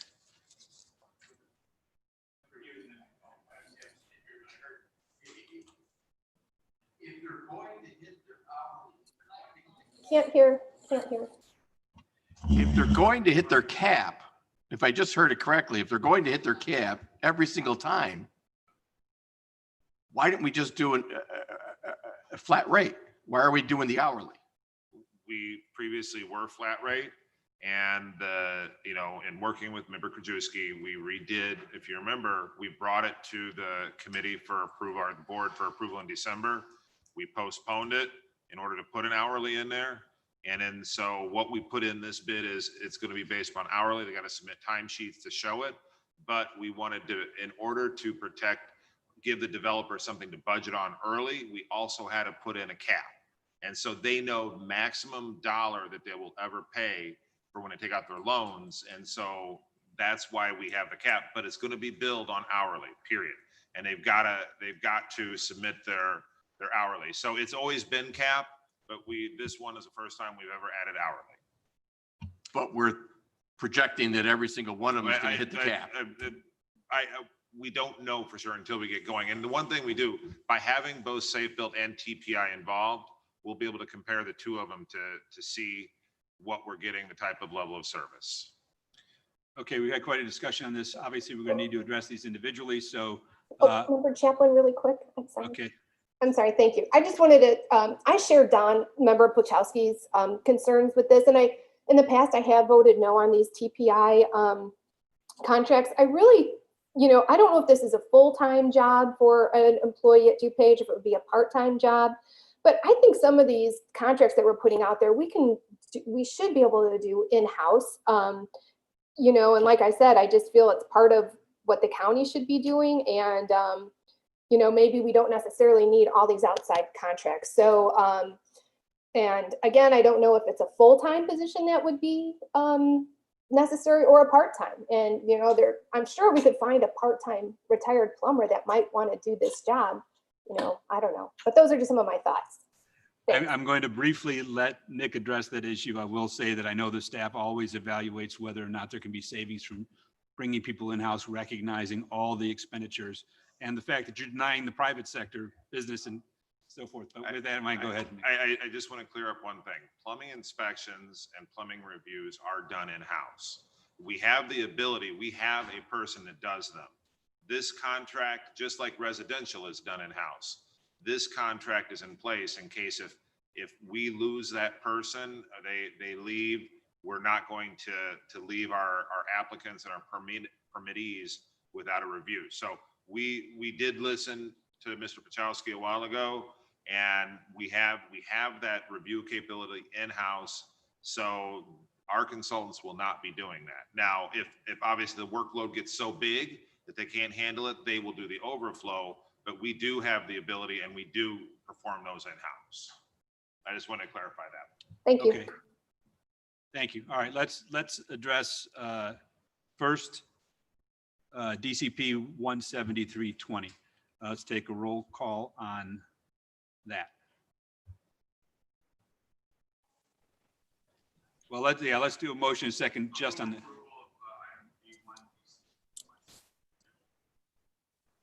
We have a motion and a second on that item. Is this, I don't know if this is the one that's all that controversial. Okay, so go ahead. So let's take a roll call on this. Mr. Chairman, we can't hear what the item is that was moved. Was The it first second one on the list, DCP 17320. Aye. Aye. Member Chaplin, Aye. Member Dessart. Aye. Oops, I skipped Member Colbert, sorry. Thank you. Member DeCiani. Member Eckhoff. Member Elliott. No. Member Hart. No. Member Healy. Member Krajewski. Member Larson. Aye. Member Noonan. No. Member Ozog. No. Member Puchowski. Member Ranahan. We didn't quite hear you. Say that again. Member Gotcha.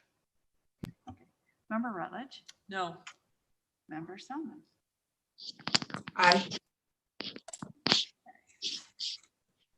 9-9. Yeah, I'm counting 9. Freaking contract for plumbing, Jesus. So I guess I don't even know the procedure on this at this level. I was goes forward to the county board. Fails, you need to have a majority. Okay, there you go. So lack of majority, that fails. Move on to, we need to entertain a motion on the second one there. Mr. Chairman, I move approval of DCP 174-20. You have a motion second on this item. Second. All in favor? Aye. Any opposed? Aye. No. All right, sure. Member Zay voting no. So the matter passes. Moving on to Health and Human Services, Chairman DeCiani. Thank you, Mr. Chairman. I move the combined items C1, 2, and 3 on the Health and Human Services agenda. Thank you. Motion and a second to combine, there's Member Renahan, to combine and approve items 1 through 3 under Health and Human Services. Any discussion as to any of these items? Seeing and hearing none, all in favor? Aye. Any Aye. opposed? Member Rutledge, did you want to be not counted on that vote or just, okay. I just,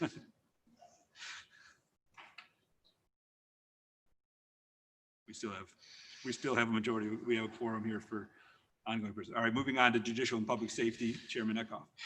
Thank you, Mr. Chairman. I would move to combine and approve agenda items 1, 2, 3, and 4 under the JPS agenda.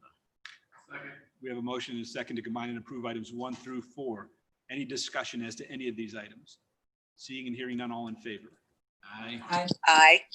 Any opposed? Those are approved. Public Works, Chairman Healy. Move to combine items 1 through 5 of the Public Works Committee. And approve? You said combine.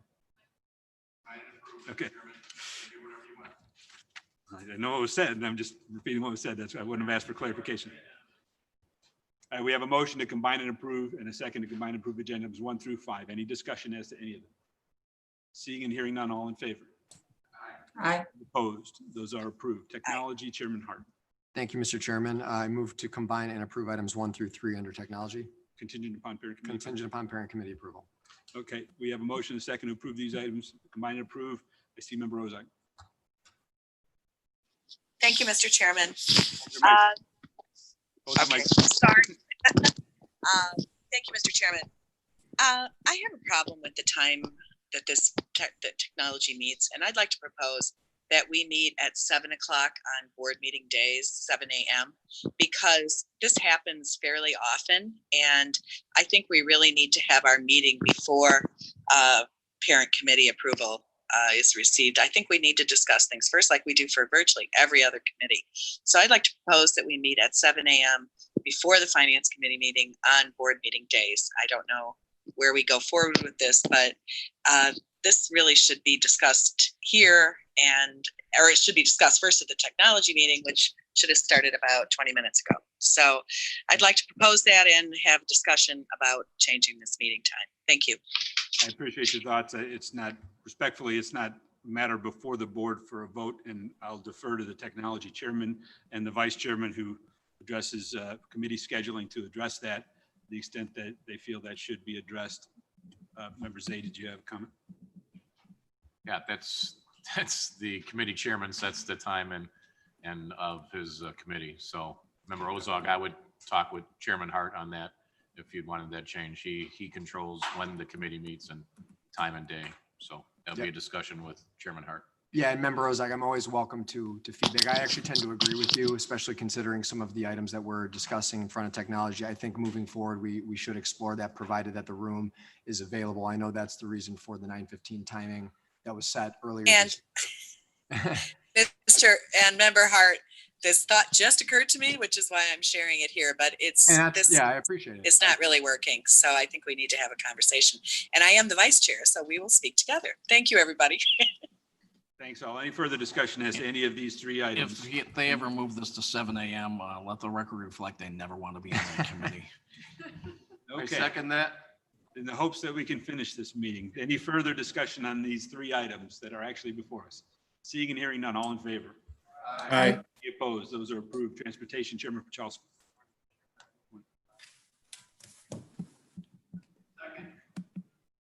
We have a motion to combine and approve items 1 through 7. Any discussion as to any of them? Member Hart, do you want to be reflected as leaving the room, or you just have to address them? Okay, all in favor? Any opposed? Those are approved. I understand a couple of people are going to go to technology. Do we still have enough people to? No. So.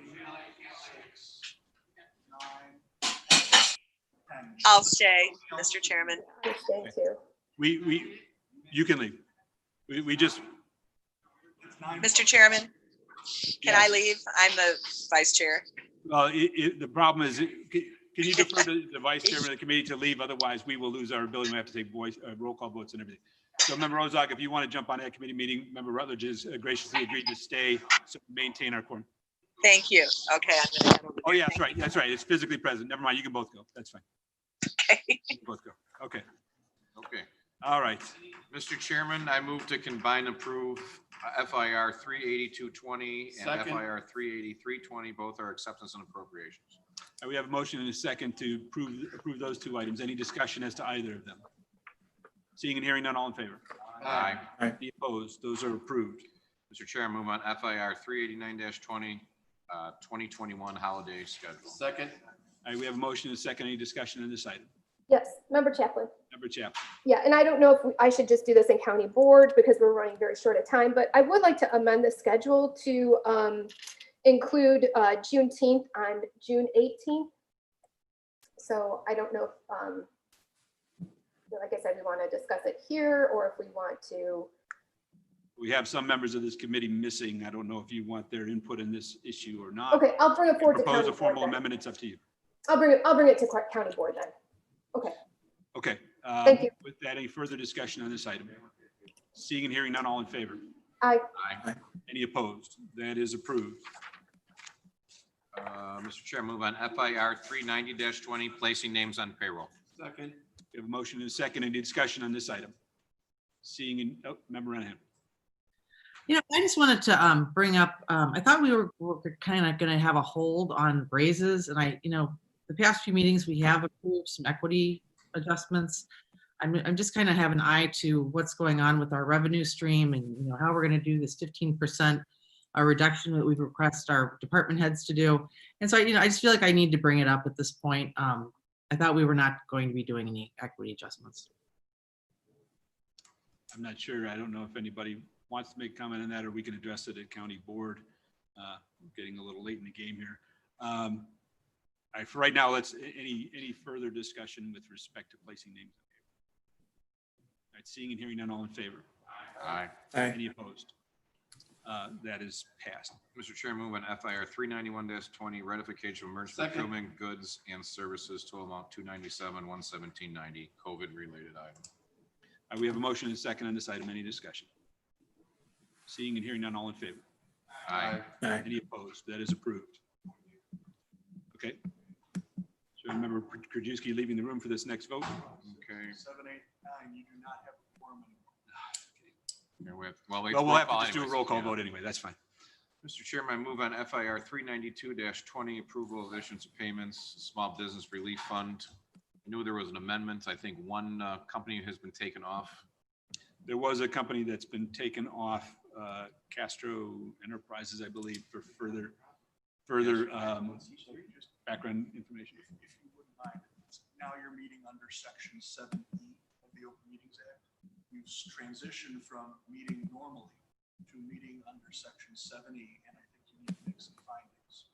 Your first finding needs to be that there's a disaster declaration for this area issued by the governor.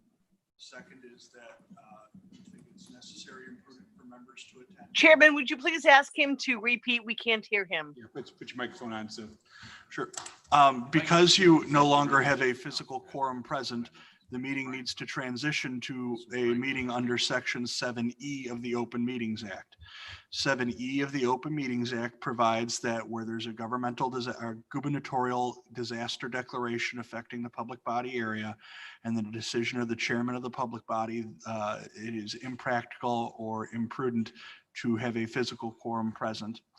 And it also requires that roll call votes be taken. There's a few other logistical ones, but I think at this time, Chairman Larson should put on the record that DuPage County is currently under a gubernatorial disaster declaration, and that in his finding, it is impractical or imprudent for a physical quorum to be present. I will make those findings with respect to this particular vote and moving forward at this time on this vote, as articulated by our Assistant State's Attorney. So with that, any discussion on the item as amended, removing that one business? One business, Castro expressed that the auditor has some issues with. Right. Needs to be reviewed. So we have, with that one amendment, any further discussion? Seeing and hearing none, we need a roll call vote. Aye. I can't hear, but Got it. Member Colbert? Member Desart? Aye. Member DeCiani? Member Eka? Aye. Member Elliott, Aye. Member Hurt, Member Healy, Aye. Member Krajewski, Member Larson, Aye. Member Noonan, Member Ozog.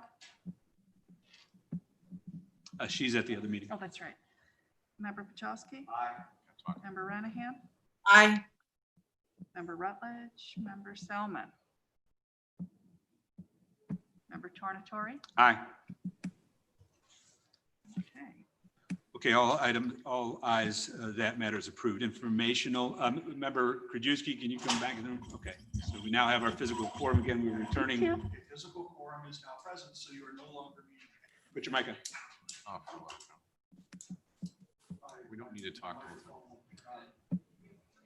There you go. All right, because we now have a physical quorum present, I think Member Larson needs to make a finding that we are no longer meeting under Section 7E of the Open Meetings Act, but we are meeting under the normal rules where a physical quorum is present. I will formally find what he said. So, Mr. Chairman, I move to receive and place on file A, payment of claims, B, wire transfers, C, grant proposal notifications. That's it. Second.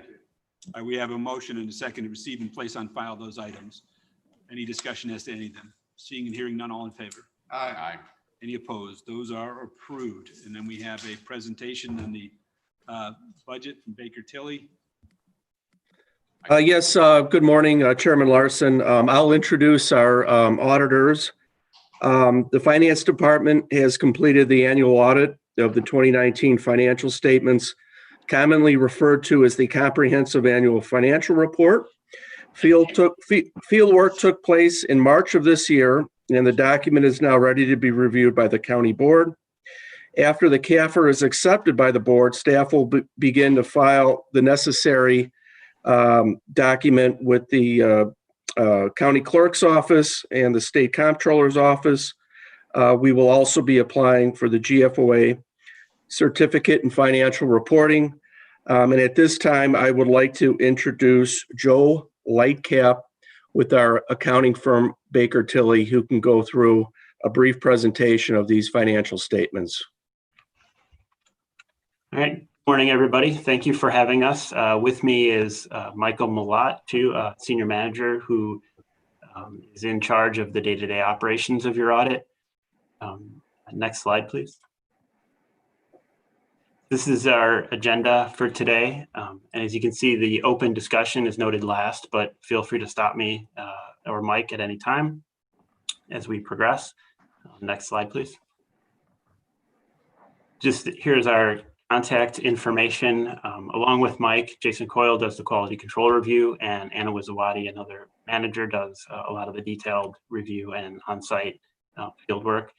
Once again, this year, all departments we interacted with were extremely helpful and friendly in helping us accomplish our tasks.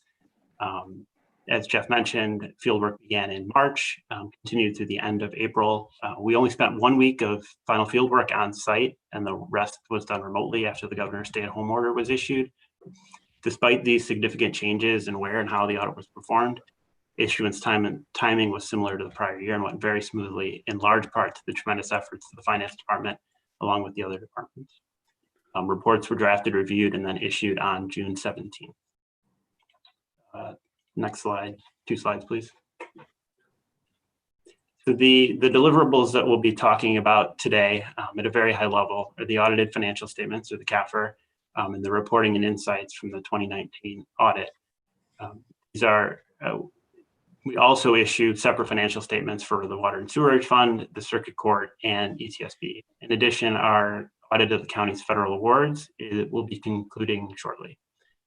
The reporting and insights report that Mike will go over in just a minute has information we've previously presented in what we call the communication to those charged with governance and management. This is a rebranded version of that letter, and it satisfies a few different auditing standards. 2 slides, please. Folks, we're trying to maintain some kind of a quorum and have a presentation here and people wandering in and out of the room. Can we pay some attention to the presentation of the auditor? I think you already broke a quorum, Mr. Chairman. Yeah, I recognize that. This is only a presentation we're voting on, but I would hope out of respect for our auditor and out of respect for the process and out of respect for the taxpayers, that people would stay in the room and actually address the business of this county. Go ahead. Please proceed. Okay. This slide is just kind of a reminder that in conjunction with our audit, we perform some non-attest services for the county, mainly preparation of the CAFR, some adjusting and conversion journal entries in preparation for the federal filing. While we do the work, management oversees, reviews, and ultimately is responsible for the end product. Next slide. This is our independent auditor's report. Again, we've issued a clean or unmodified opinion on the county's financial statements. It's the highest level of assurance you can obtain from your auditors and states that the financial statements presented are reasonable in all material respects in accordance with accounting principles generally accepted in the United States. While we aren't going to go into detail on any of the financial results of the county, obviously, if you have any questions, we will answer those. But I would direct you to the management's discussion and analysis. This is a good high-level overview of what happened during the year compared to the prior year, written from management's perspective. And just to note that our opinion does not cover the DuPage Airport Authority, which is included as a discretely presented component unit that is audited by other auditors. And now I'll turn it over to Mike on the next two slides for the reporting and insights letter. Good morning, everybody. We can go to the next slide, please. So the reporting and insights letter is, it's our report to you, whereas the CAFR and the financial statements, it's your document, and we add our opinion to it to say that it materially, the financial statements are materially stated accurately. This letter represents what we see during the audit. It also satisfies some other requirements, lets you know what we're doing and what our responsibility is, what management's responsibility is, and some other elements that we're required to communicate to you on an annual basis. So first, talking about our auditor's responsibility. Obviously, we come in, we evaluate the financial health of the county, its various components, and provide an opinion on that. But in addition to that, we also evaluate your internal control structure to ensure that the processes in place, not just the end results, but the processes that lead to that end result, don't have any risks of, if not in the current year, but in future years, financial information being presented inaccurately through error. So we do a very thorough evaluation of your key transaction cycles, payroll, cash disbursements, certain receiving processes, as well as your monthly close processes. Next slide, please. Additionally, we lay out is more informational as what management's responsibility is. We assist with some of these things that are allowable in accordance with our independence standards, such as preparing financial statements. But we also lay out that what is management's responsibility? It is management's financial statements. The control structure is required to be established by management, as well as ensuring that the county is in compliance with various requirements, including federal OMB compliance related to federal funding. Also, at the end of the conclusion of each audit, we're required to obtain representations from management that indicate essentially that they provide us with everything we've requested and need to satisfactorily complete the audit and ensure the financial information is presented accurately. Next slide, please. Additionally, we lay out a ton of other stuff that is the results of what we saw during the course of the audit. For example, if there were any new accounting standards that came into play this year, a fairly straightforward one I won't get into, called GASB 88. We also discuss any estimates that aren't actual numbers but projections of financial position at the end of the year. Also, if there were any issues or concerns that arose during the course of the audit that we wanted to make you aware of. Of course, as in prior years, we do not have had no difficulty performing our audit and no significant issues. We do include the manager representations in this section. The only things to note, there were some very minor adjustments, which is pretty standard for a county your size as we work through with finance, and some past adjustments which are consistent with prior years that really are out of the hands of finance to address as we're coming from third parties or very late in the game. And next slide, please. Just a quick heads up for any of you, financial accounting nuts out there. There are some new accounting standards. Next year, we get a quiet year. Due to COVID, the GASB board, which governs us or governs the accounting standards for governmental entities, put basically a year delay on all new standards for implementing. So next year, we were supposed to have some pretty substantial changes in reporting for the a number of the agency funds fiduciary activity of the county. That will now be postponed to 2021. Also, some other significant standards that will impact reporting really to leases and conduit debt will be 2 years pushed out, or 3 years pushed out, rather than 2 years down the road. Next slide, please. So some of the, as I mentioned earlier, we evaluate your internal control structure and your key processes. Good to note there are no new comments we've identified this year. There are no material weaknesses, which are the highest level of risk associated with weaknesses in the control structure we identify. There are 2 repeat comments from prior years related to non-treasurer held bank accounts and the care center patient billing. They are the same comments in prior years. Some of them are simply limitations of the statutory requirements around who is responsible for holding onto certain bank accounts. It's a common scenario we do see at our county governments that have some decentralized maintenance of bank accounts, which is kind of a difference between best practice and statutory mandates that we kind of live in that world of them conflicting with each other. For the care center, the patient billing, we actually did see significant improvement in this area. It's still a process in place to ensure that it's the back end cleanup. It's a very complex process that is ever changing. It's a fairly massive undertaking, and the care center has made strides in cleaning up their historical records and making, they do eventually get to them. There's usually a backlog, and they've kind of reduced that time between when they're able to go back historically to update their records versus current, the current status of things. Next slide, please.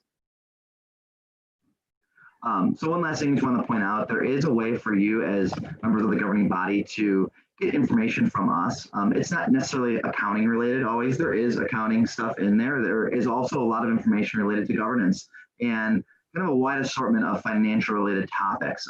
So if it's something you're interested in just seeing, they're not in abundance of emails. You can pick what you're interested in hearing more about from the firm.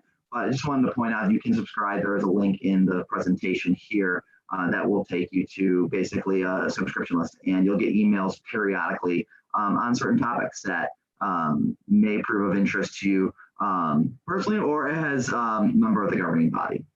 Next slide, please. So with that, that's our presentation. If you have any questions for Joe or I.